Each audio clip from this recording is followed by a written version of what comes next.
Salary ಅರ್ನರ್ಸರಲ್ಲಿ investment habit ತುಂಬಾ ಕಡಿಮೆ ಇರ್ತದೆ.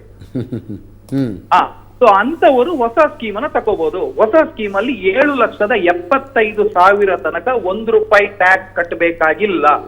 ಅಪ್ ಟು 7,75,000 ಇದು ಈ ರೂಲ್ ಹೇಳುತ್ತೆ. ಓಕೆ. ಅದರ ಮೇಲೆ ಏನಾದ್ರೂ ಇನ್ಕಮ್ ಬಂದ್ರೆ ಆವಾಗ ನಾನು ಸ್ಲ್ಯಾಬ್ ವೈಸ್ ಅನ್ನ ಕಂಪ್ಯೂಟ್ ಮಾಡಬೇಕಾಗ್ತದೆ ಟ್ಯಾಕ್ಸಸ್. ಇದು ಪ್ರೈಮಾ ಫೇಸ್ ಅಂಡರ್ಸ್ಟ್ಯಾಂಡಿಂಗ್. ಆ ನಂತರ ನೀವು ಅದು ಬಿಟ್ಟು ನೀವು ಮ್ಯೂಚುವಲ್ ಫಂಡ್ಸ್ ಅಲ್ಲಿ ಹಾಕಿದಿರಿ, ಶೇರ್ಸ್ ಅಲ್ಲಿ ಹಾಕಿದಿರಿ, ಆ ಬೆನಿಫಿಟ್ಸ್ ಎಲ್ಲ ನಿಮ್ಗೆ ಟ್ಯಾಕ್ಸಸ್ ಅಲ್ಲಿ ಬರ್ತದೆ. ಅಂದ್ರೆ 1 ಲಕ್ಷದಿಂದ 1.5 ಲಕ್ಷ ತನಕ ಇನ್ಕ್ರೀಸ್ ಮಾಡಿದ್ದಾರೆ. ಸೊ ಇನ್ನ 2-3 ನೋಡ್ದಂಗೆ ಇತ್ತು benefits. Okay. Second one, small business ಮ್ಯಾನ್ಗೆ ತುಂಬಾ ಬೆನಿಫಿಟ್ ಕೊಟ್ಟ ಹಾಗೆ ಕಾಣ್ತಾ ಇದೆ ಕಂಪ್ಲೈನ್ಸ್ ಇಂದ. ಅಸೆಸ್ಮೆಂಟ್ಸ್ ಆಗಿರ್ಬೋದು, ಈ ಪ್ರತಿ ವರ್ಷ ಇನ್ಕಮ್ ಟ್ಯಾಕ್ಸ್ ರಿಟರ್ನ್ ಫೈಲ್ ಮಾಡಿದ ತಕ್ಷಣ, ಅಂದ್ರೆ ಅದೊಂದು ವರ್ಡ್ ಫೇಮಸ್ ಆಗಿತ್ತಲ್ಲ, ಟ್ಯಾಕ್ಸ್ ಟೆರರಿಸಂ ಅಂತ, ತೆರಿಗೆ ಭಯೋತ್ಪಾದನೆ, ಅದು ಕಡಿಮೆ ಆಗ್ತಾ ಇದೆ ಅಂತೀರಿ? ಎಕ್ಸಾಕ್ಟ್ಲಿ.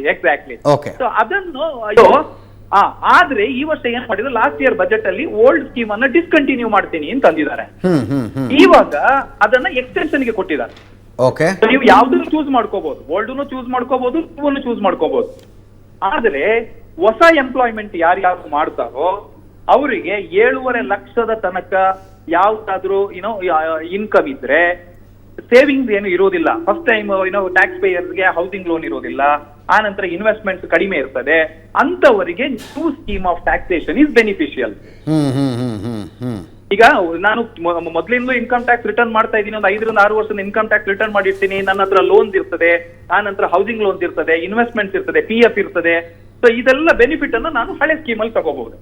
ಬಟ್ ಹೊಸ ಸ್ಕೀಮ್ ಅಲ್ಲಿ ಯಾವ್ದು ಏನು ಇರುದಿಲ್ಲ. ಫಸ್ಟ್ 1 ವರ್ಷ 2 ವರ್ಷ ಇನ್ಕಮ್ ಟ್ಯಾಕ್ಸ್ ಜನರಲಿ ಸ್ಯಾಲರಿ ಅರ್ನರ್ಸರಲ್ಲಿ ಇನ್ವೆಸ್ಟ್ಮೆಂಟ್ ಹ್ಯಾಬಿಟ್ ತುಂಬಾ ಕಡಿಮೆ ಇರ್ತದೆ. ಸೊ ಅಂತವರು ಹೊಸ ಸ್ಕೀಮ್ ಅನ್ನ ತಗೋಬಹುದು. ಹೊಸ ಸ್ಕೀಮ್ ಅಲ್ಲಿ 7,75,000 ತನಕ ₹1 ಟ್ಯಾಕ್ಸ್ ಕಟ್ಟಬೇಕಾಗಿಲ್ಲ. ಅಪ್ ಟು 7,75,000 ಇದು ಈ ರೂಲ್ ಹೇಳುತ್ತೆ. ಓಕೆ. ಅದರ ಮೇಲೆ ಏನಾದ್ರೂ ಇನ್ಕಮ್ ಬಂದ್ರೆ ಆವಾಗ ನಾನು ಸ್ಲ್ಯಾಬ್ ವೈಸ್ ಅನ್ನ ಕಂಪ್ಯೂಟ್ ಮಾಡಬೇಕಾಗ್ತದೆ ಟ್ಯಾಕ್ಸಸ್. ಇದು ಪ್ರೈಮಾ ಫೇಸ್ ಅಂಡರ್ಸ್ಟ್ಯಾಂಡಿಂಗ್. ಆ ನಂತರ ನೀವು ಅದು ಬಿಟ್ಟು ನೀವು ಮ್ಯೂಚುವಲ್ ಫಂಡ್ಸ್ ಅಲ್ಲಿ ಹಾಕಿದಿರಿ, ಶೇರ್ಸ್ ಅಲ್ಲಿ ಹಾಕಿದಿರಿ, ಆ ಬೆನಿಫಿಟ್ಸ್ ಎಲ್ಲ ನಿಮ್ಗೆ ಟ್ಯಾಕ್ಸಸ್ ಅಲ್ಲಿ ಬರ್ತದೆ. ಅಂದ್ರೆ 1 ಲಕ್ಷದಿಂದ 1.5 ಲಕ್ಷ ತನಕ ಇನ್ಕ್ರೀಸ್ ಮಾಡಿದ್ದಾರೆ. ಸೊ ಇನ್ನ 2-3 ನೋಡ್ದಂಗೆ ಇತ್ತು benefits. Okay. Second one, small business ಮ್ಯಾನ್ಗೆ ತುಂಬಾ ಬೆನಿಫಿಟ್ ಕೊಟ್ಟ ಹಾಗೆ ಕಾಣ್ತಾ ಇದೆ ಕಂಪ್ಲೈನ್ಸ್ ಇಂದ.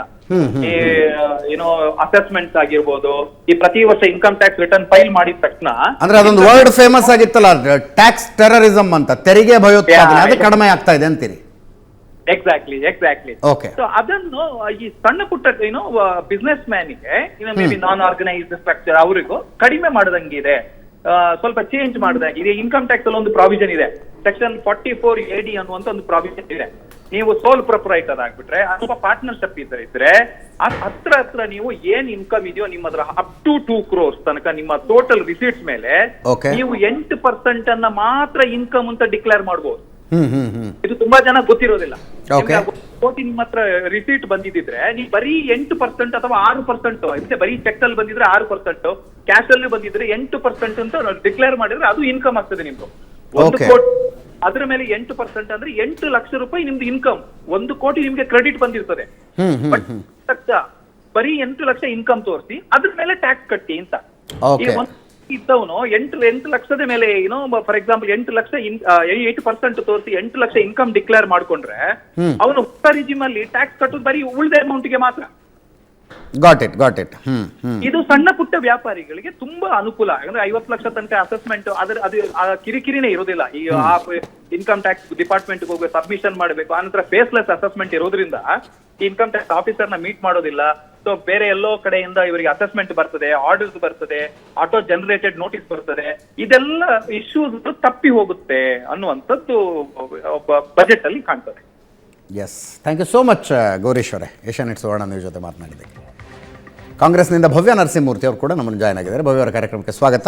ಸೊ ಮೋಹನ್ ವಿಶ್ವ, ಮೊದಲು ಚಾರ್ಟರ್ಡ್ ಅಕೌಂಟೆಂಟ್ ಆಗಿ ಹೇಳಿ, BJP ವಕ್ತಾರರಾಗಿ ಅಲ್ಲ, ಏನು ಅನ್ನಿಸ್ತಾ ಇದೆ budget, specially tax changes?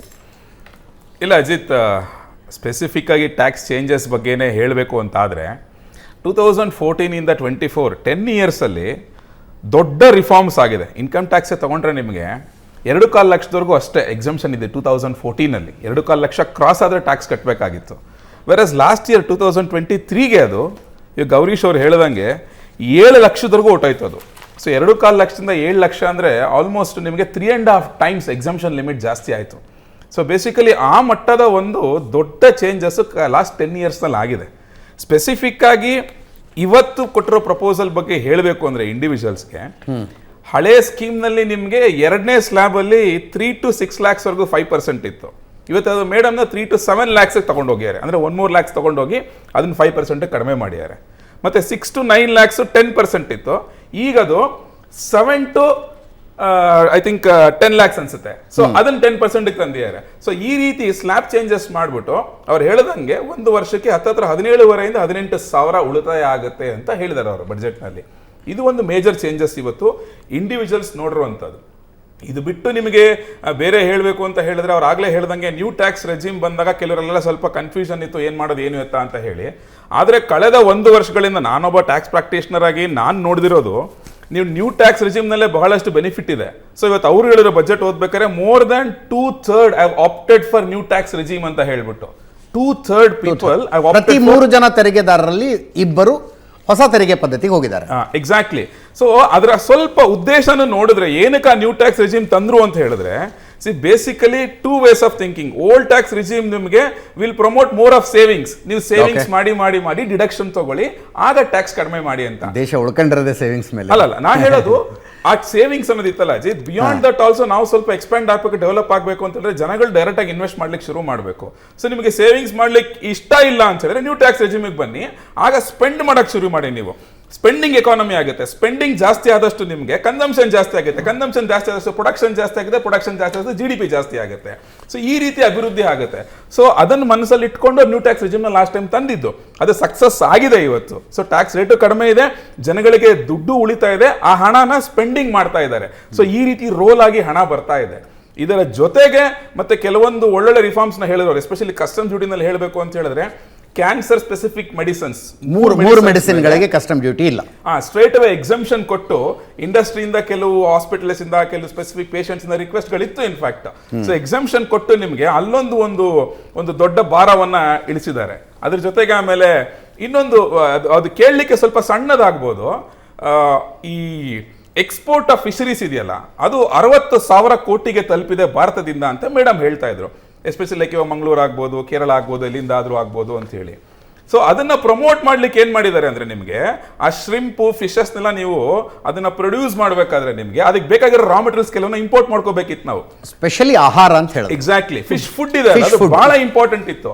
So ಆ ಫಿಶ್ ಫುಡ್ ಅಥವಾ ಕೆಲವು ಪ್ಯಾಕಿಂಗ್ ಮೆಟೀರಿಯಲ್ಸ್ ಅದರ ಮೇಲೆ ಇದ್ದಂತ ಕಸ್ಟಮ್ಸ್ ಡ್ಯೂಟಿ ಎಕ್ಸಂಪ್ಷನ್ ಕೊಟ್ಟಿರೋದ್ರಿಂದ ಏನಾಗ್ತಿದೆ ಅಂತ ಹೇಳಿದ್ರೆ, ಇಲ್ಲಿ ನಮ್ಮ ಮೀನುಗಾರರಿಗೆ ಅವರ ಕಾಸ್ಟ್ ಆಫ್ ಪ್ರೊಡಕ್ಷನ್ ಕಡಿಮೆ ಆಗಿ ಎಕ್ಸ್ಪೋರ್ಟ್ ಮತ್ತಷ್ಟು ಪ್ರಮೋಷನ್ ಮಾಡಿ ಅವ್ರಿಗೆ ಲಾಭ ಜಾಸ್ತಿ ಆಗಿದೆ. ಸೊ ಈ ರೀತಿ ಸಣ್ಣ ಸಣ್ಣ ವಿಷಯಗಳನ್ನು ಗಮನದಲ್ಲಿ ಇಟ್ಕೊಂಡು ಇವತ್ತು ಬಡ್ಜೆಟ್ ನಲ್ಲಿ ಒಂದು ಉತ್ತಮವಾದ ಬಡ್ಜೆಟ್ ನನ್ನ ಕೊಟ್ಟಿದ್ದಾರೆ ಅಂತ ನಾನು ಹೇಳಬಯಸ್ತೀನಿ. ಎಸ್, ಭವ್ಯ ನರಸಿಂಹಮೂರ್ತಿ ಅವರೇ. ಸರ್, ಎಲ್ಲದಕ್ಕಿಂತ ಮುಖ್ಯವಾಗಿ ಒಂದು ಬಡ್ಜೆಟ್ ಮಾಡುವಾಗ ನಮಗೆ ಬೇಕಾಗಿರೋದು ಡೇಟಾ ಮತ್ತೆ ಸೆನ್ಸಸ್. 2021ರಲ್ಲಿ ಆಗಬೇಕಾಗಿದ್ದಂತಹ ಸೆನ್ಸಸ್ ಇದುವರೆಗೂ ಆಗಿಲ್ಲ. ಈ ಬಜೆಟ್ ಅಲ್ಲೂ ಕೂಡ ಅವರು ಸೆನ್ಸಸ್ ಬಗ್ಗೆ ಮಾತು ಕೂಡ ಆಡಿಲ್ಲ.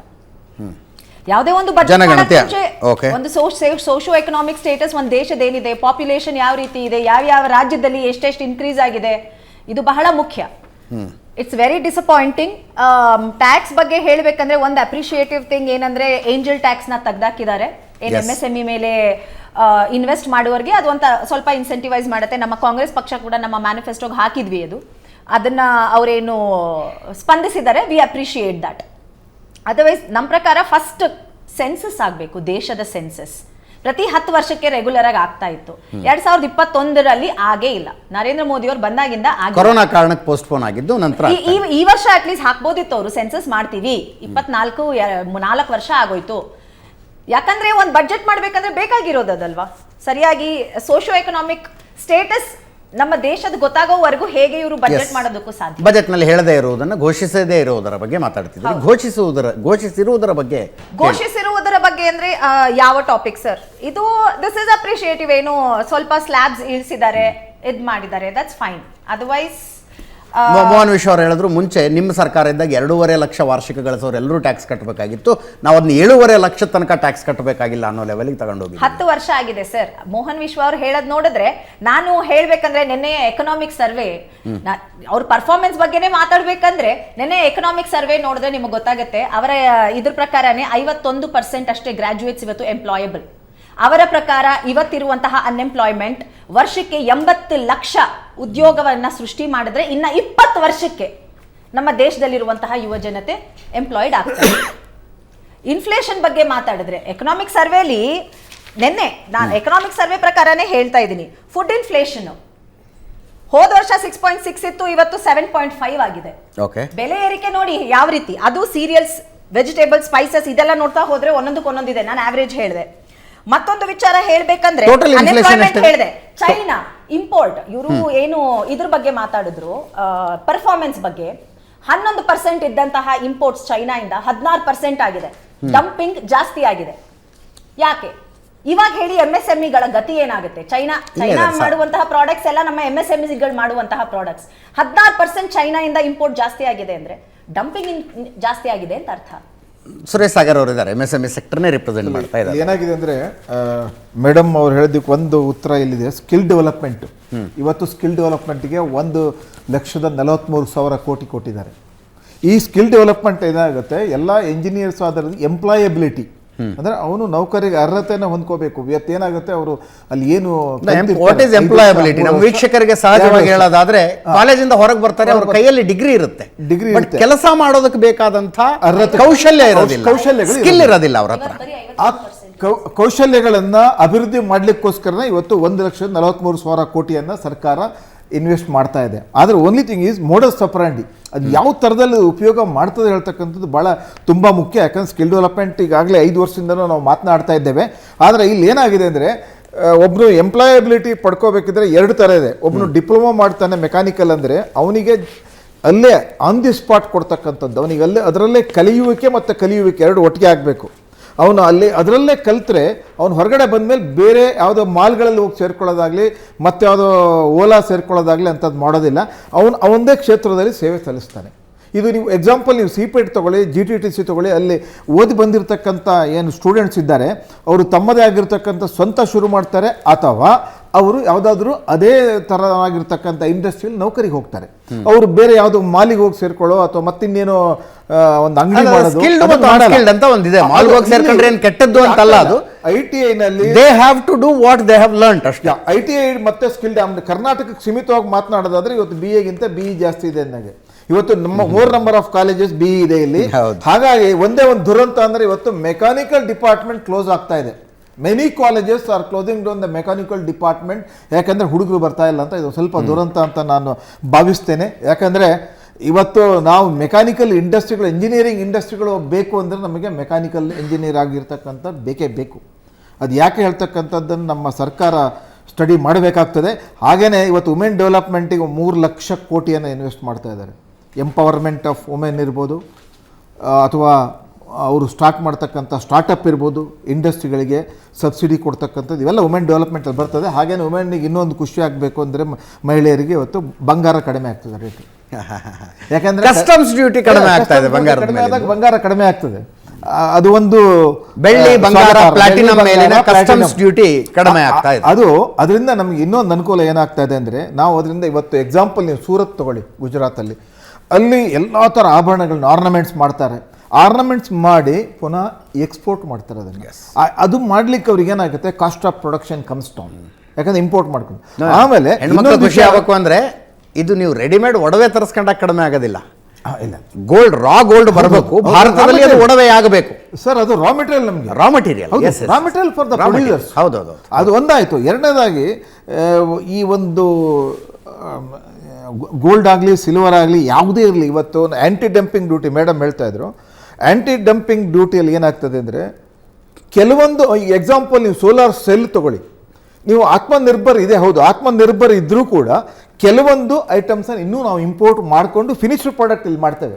Example 50% of the material is finished here, but another 50% I want to import and put certain components in that. ಆವಾಗಲೇ I can give a finished product. Correct. ಹಾಗಾಗಿ ಇವತ್ತು ಎಕ್ಸಾಂಪಲ್ ಸೋಲಾರ್ ಸೆಲ್ ಇರ್ಬೋದು, PV, ಅದನ್ನು ಅದನ್ನು ಮಾಡ್ಕೊಳ್ಳಿಕ್ಕೆ ಅವಕಾಶ ಕೊಟ್ಟಿದೆ. ಅದರ ಮೇಲೆ ಸ್ವಲ್ಪ ತೆರಿಗೆನೂ ಕೂಡ ಕಡಿಮೆ ಮಾಡಿದೆ. ಅದು ತುಂಬ ಸ್ವಾಗತಾರ್ಹ ಅದು.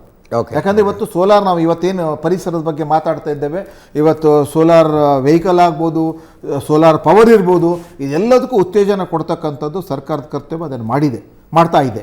ಹಾಗಾಗಿ ನಾವು ಅದನ್ನು ಸ್ವಾಗತ ಮಾಡ್ತೇವೆ ನಾವು. ಯಾಕಂದರೆ ಸಾಕಷ್ಟು ಸೋಲಾರಲ್ಲಿ ನಮ್ಮ MSME ಸೆಕ್ಟರ್ಗಳು ಇಳ್ಕೊಂಡಿದೆ, ಇನ್ಕ್ಲೂಡಿಂಗ್ 2 ವೀಲರ್ ಇರ್ಬೋದು ಅಥವಾ ಸೋಲಾರ್ ಬ್ಯಾಟ್ರಿ ಇರ್ಬೋದು, ಇದೆಲ್ಲದರಲ್ಲೂ ನಾವು ಇಳ್ಕೊಂಡಿದ್ದೇವೆ. ಅದಕ್ಕೆ ನಮಗೆ ತುಂಬ ಇದು ಅನುಕೂಲಕರವಾಗಿರ್ತಕ್ಕಂಥದ್ದು. ಯಾಕಂದರೆ ಇವತ್ತು ಬೆಸ್ಕಾಮನ್ನು ಒಂದು ಕಾಲದಲ್ಲಿ ಎಸ್ಕಾಮನ್ನು ಪ್ರೈವೇಟೈಸ್ ಮಾಡ್ತೀವಿ ಅಂತಕ್ಕಂಥ ಸೆಂಟ್ರಲ್ ಗೌರ್ಮೆಂಟ್ ಹೇಳಿತ್ತು, ಆದರೆ ಮಾಡಲಿಲ್ಲ.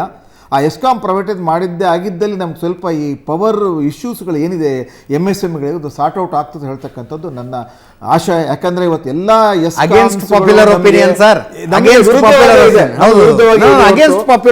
ಯಾವ ಥರದಲ್ಲೂ ಅನುಕೂಲ ಆಗ್ತಾ ಇಲ್ಲ. ಯಾಕಂದ್ರೆ ಇವತ್ತು ನೀವು ಸೋಲಾರ್ ಪವರ್ ತಗೊಂಬಂದ್ರೆ ಇನ್ಫ್ರಾಸ್ಟ್ರಕ್ಚರ್ ಸರಿ ಇಲ್ಲ. ಇವತ್ತು ಟ್ರಾನ್ಸ್ಫಾರ್ಮರ್ 15 ದಿವಸಕ್ಕೆ ಹಾಳಾಗ್ತಾ ಇದೆ. ಯಾಕೆ ನನಗೆ ಗೊತ್ತಿಲ್ಲ.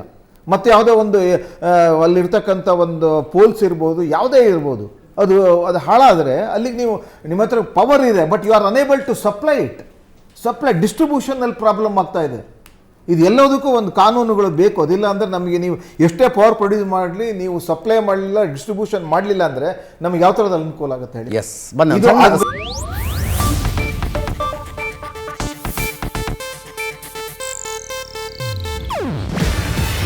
ಇದು ಏಷ್ಯಾನೆಟ್ ನ್ಯೂಸ್ ನೆಟ್ವರ್ಕ್ ಪ್ರಸ್ತುತಿ.